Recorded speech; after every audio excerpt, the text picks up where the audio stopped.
Akademika Universitas Indonesia hari ini menyampaikan petisi kepada Presiden Jokowi agar tidak ikut campur dalam urusan Pilpres 2024. Guru Besar Antropologi Hukum Universitas Indonesia menyebut jangan mengorbankan Indonesia untuk kepentingan politik sesaat dan nepotisme keluarga. Para akademisi minta Presiden Jokowi untuk tetap netral. Mereka mengklaim akan terus mengawal proses pemilu 2024 agar berlangsung secara langsung, umum, bebas, rahasia, dan adil. Nah itu jangan rusak Indonesia.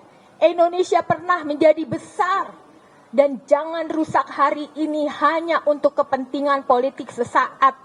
Hanya untuk mementingkan kepentingan nepotisme keluarga. Kami tidak akan tinggal diam.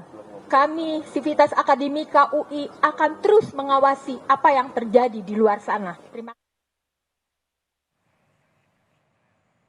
Apa saja yang menjadi bagian dari